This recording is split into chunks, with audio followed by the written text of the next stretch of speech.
There you go. You know, it's like I'm outside of the camera. Unless I do this right here, then I'm in the camera. I'm just supporting the camera with my bag. That should be good. What's up, guys? Welcome back to Fame and Fortune with your host, Mark. Just in case you're curious, you can be rich and famous by biting the inside of your cheek. Like so. This really sculpts your lower jaw, so when you start talking, and of course, you become even more rich if you talk with a British accent. Just a little bit of one. So, yeah, I'm basically pretty wealthy, pretty famous. If you I'm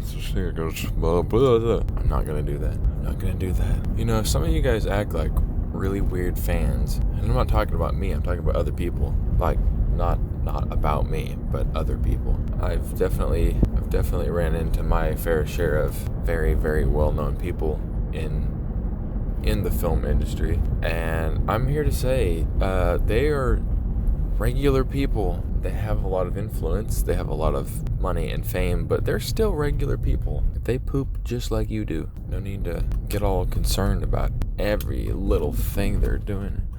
Oh, he looked at me, shaking my hand, sir. Would you sign my forehead? You don't have to do. I think the point is, please don't treat them any different than you would another person. That's just a nice thing to do. They're really just people. People ask me, and really the question is just out there in general. Everyone always wants to know, would you want to be rich and famous, or rich or famous? And money's not everything. It's not. It sure would help. It sure would help to have a lot of money. There would be a lot less stress in those things, but you would be exchanging your stress for that of whether you could afford something with whether your money is safe. It's a trade-off. It's quite the trade-off. Oh, this is my favorite thing in the world, to be behind a semi. I love it. Love it. I'm about to put my cinema cage on this camera and just gaff tape it to the seat. This thing is going all over the place. So would I want to be rich? Only a little bit. Gotta adjust my camera, because according to the hobo in the Polar Express, seeing is believing. So he would want to make sure that you're seeing me. Except he said it like, seeing is believing. That's exactly how he said it. And then the kid looked at him and was like, what are you? Scary movie, really.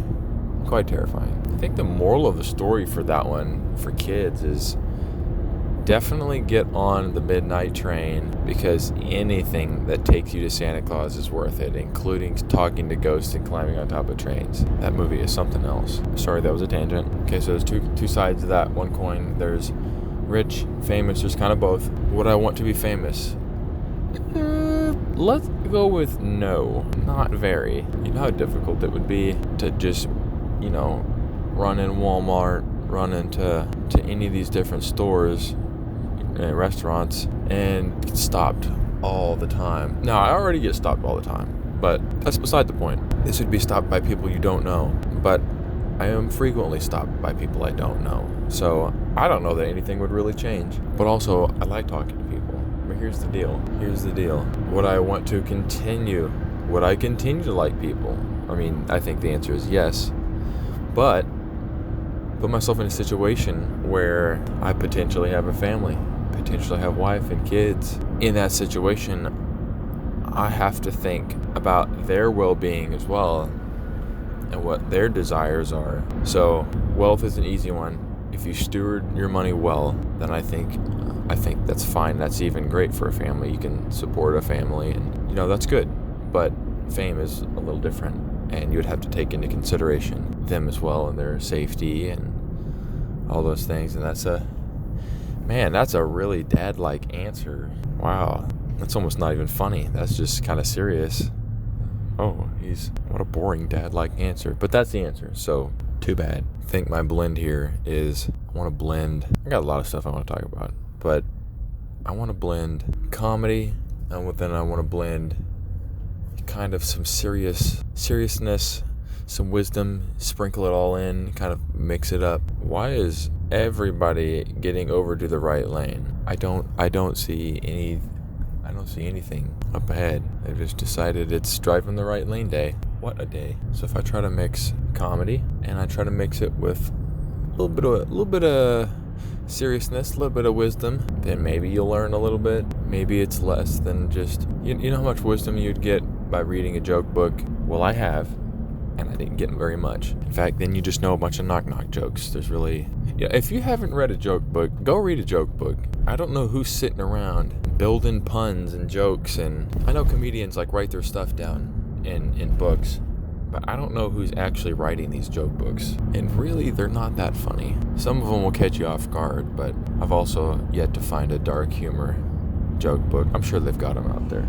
I'm sure they do. Usually kids read joke books, and sometimes dark humor is a little too dark for kids. Kids are funny though. If you just write a book about a kid, it's pretty funny. It would be pretty odd to be a child actor. I also know a couple of those, and I know a couple of them pretty well. I always wonder how it would be to kind of bounce between fame and being a kid, and also balancing that with just their own lives. I've had a couple of shorter conversations with some more influential people than myself. Not that I'm having conversations with myself, I just want to make that clear. I mean, sometimes I do. I mean, right now I am. But really, I'm not. I'm talking to you right there. Right there. You just, I don't know why your head is at the bottom of that seat. I guess you're not very tall, but you're about 3-4 inches tall. And you only have one eye, and your ears don't work, so I have to use this little box that I'm talking into. What was I talking about?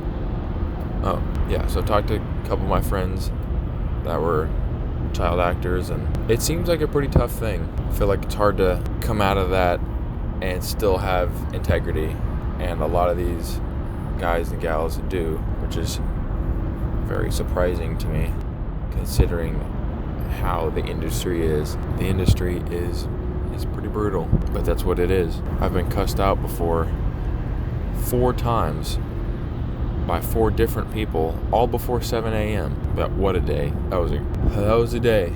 That was a day. But you know what? Today is a new day, because the sun came up. Well, I can't see it right now. It is foggy and a little bit overcast, which is the most consecutive days of fog and rain I've ever seen in May, by the way, for what it's worth. So I'm assuming the sun did come up.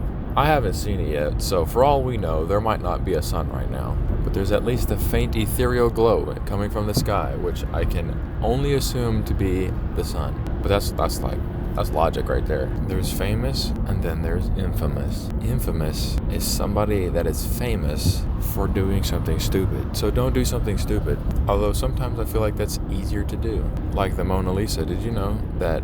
Here's a little bit of art history for you. The Mona Lisa probably became famous because of it getting stolen from the museum. It was a small little art museum, and it was stolen, and they found it, and they put it back, and it just got talked about a lot. So if you want to get famous, you have to get stolen. Just kidding. Don't, please don't. No kidnapping here. Or what do you call it? What if they're an adult? What if it's not a kid? What if you're just oh boy, napping? I've been napped. Wow, that word doesn't translate. I take naps all the time. I don't nap myself. Nobody naps me. Oh, wow, okay. They gotta have better words for that. I just get lost in all those words. Okay, please don't get kidnapped. Please don't get napped. We don't need any of those. So I'm merging. Where is everybody at? Dude, that bird is eating a whole freaking burger.